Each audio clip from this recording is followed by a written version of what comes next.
Bienvenidos a Daniel y Apocalipsis.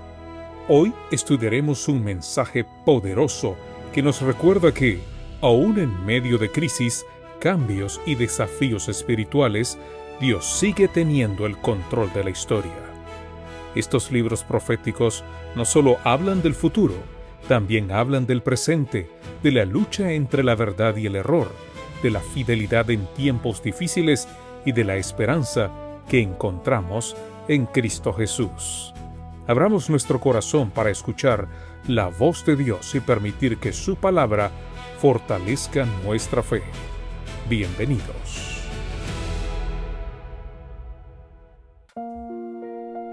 Hola mis amigas y amigos. Daniel capítulo 5 versículo 12 nos dice lo siguiente: por cuanto fue hallado en él mayor espíritu y ciencia y entendimiento para interpretar sueños y descifrar enigmas y resolver dudas. Esto es, en Daniel, al cual el rey puso por nombre Belsasar. Llámese pues ahora a Daniel, y él te dará la interpretación. Deshacer los nudos. La reina no recomienda por afecto sino por evidencia. El versículo abre con una partícula casual, por cuanto, que convierte todo lo que sigue en un expediente presentado ante el trono. Ella no dice que Daniel es simpático, ni antiguo, ni conveniente. Dice que en él fue hallado algo que puede verificarse en los archivos del reino. Este algo es Ruach Yatirá, espíritu sobreabundante, excedente, que sobra por encima de la medida ordinaria. No es que Daniel tuviera más de lo mismo que tenían los magos, tenía algo de otra especie, y una vez más aparece el verbo pasivo del versículo anterior. Fue hallado en él. Nadie se otorga a sí mismo un espíritu excelente. Se descubre en el hombre lo que Dios depositó en él. Siguen tres competencias en escala ascendente. Interpretar sueños, que es leer lo que el cielo envía dormido. Descifrar enigmas, que es desenredar lo dicho a propósito de forma torcida, y resolver dudas, que en arameo es literalmente desatar nudos. Mesharé Kitrin. Las versiones antiguas solo difieren en sí, conservan la metáfora o la traducen como problemas y tareas difíciles. El sentido es el mismo y la imagen original es la más rica. Ante el nudo, todos los demás tiran. El hombre de Dios desata.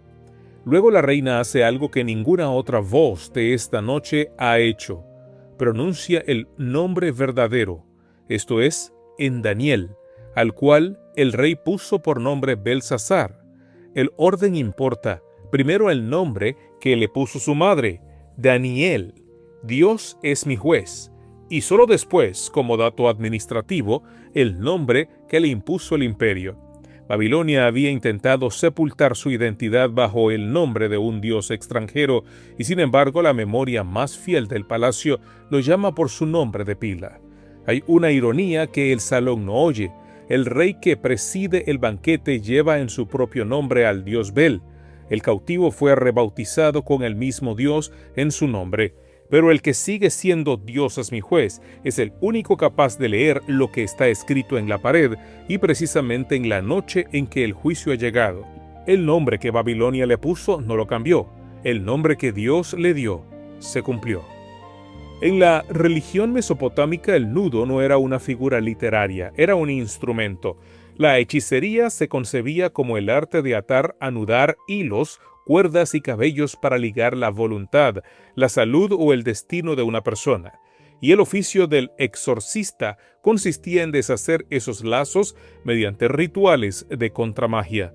Por eso la palabra que aquí se traduce dudas acabó siendo un término técnico de la magia en Siria y Arabia. La reina está usando el vocabulario profesional del gremio que acaba de fracasar.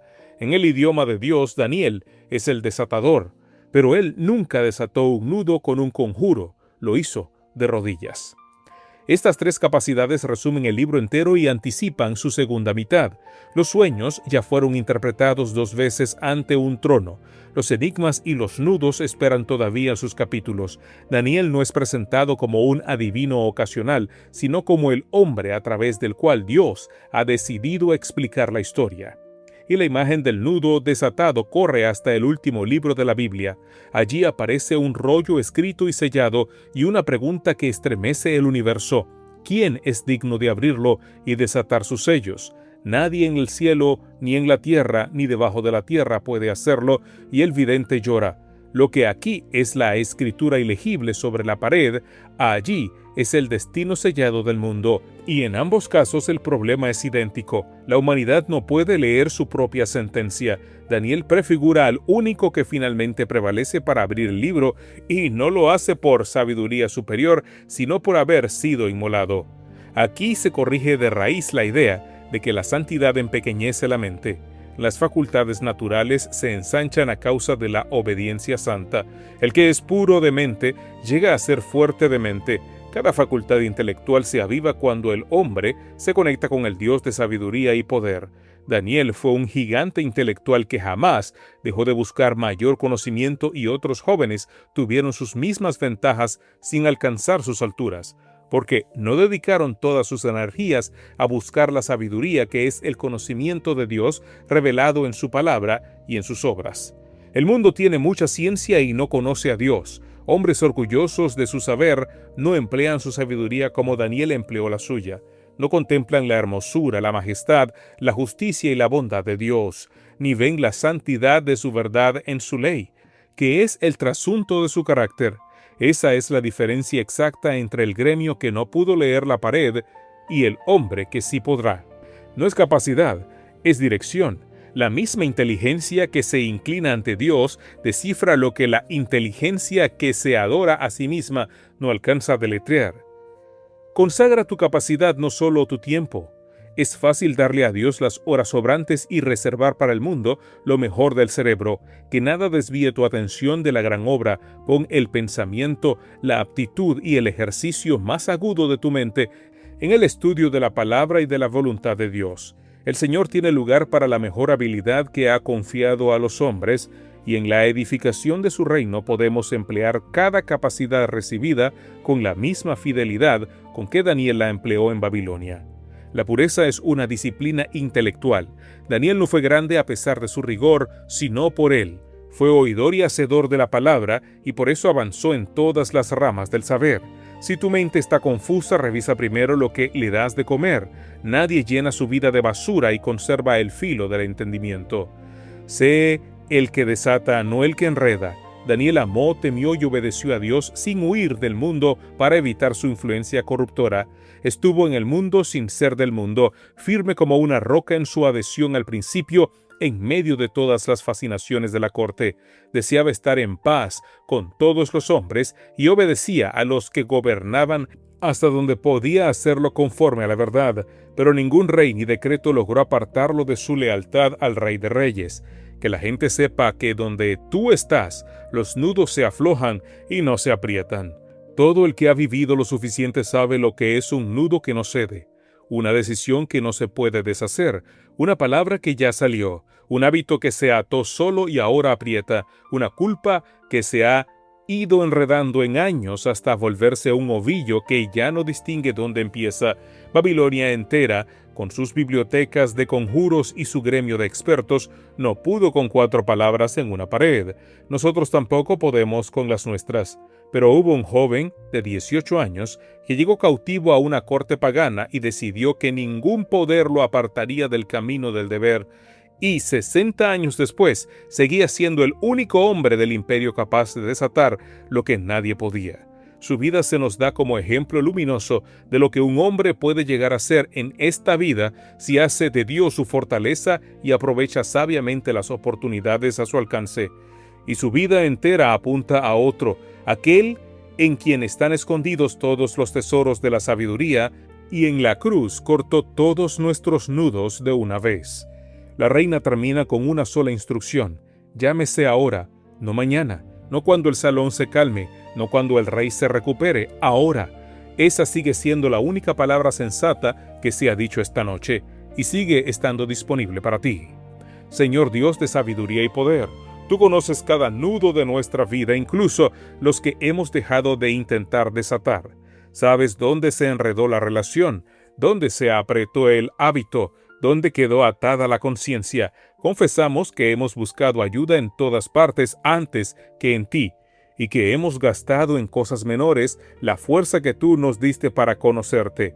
Danos un espíritu excelente, no para brillar delante de los hombres, sino para servirte con toda la mente. Aviva cada facultad que pusiste en nosotros y ponla al servicio de tu reino.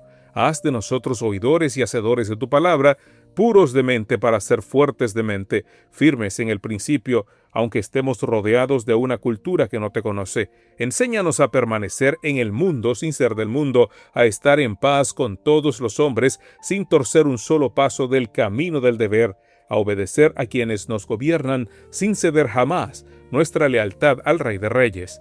Y gracias, Padre, porque hay uno que fue hallado digno de abrir el libro y desatar sus sellos.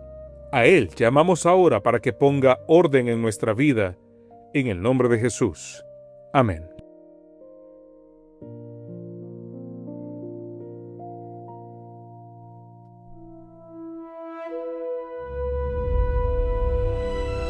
Gracias por acompañarnos en este estudio de Daniel y Apocalipsis. Que el mensaje de hoy nos motive a permanecer firmes, confiar más en Dios y vivir con esperanza aún en medio de las pruebas. Recordemos que los reinos de este mundo pasarán, pero el reino de Dios permanecerá para siempre. Hasta nuestro próximo encuentro, que el Señor bendiga tu vida y fortalezca tu caminar espiritual.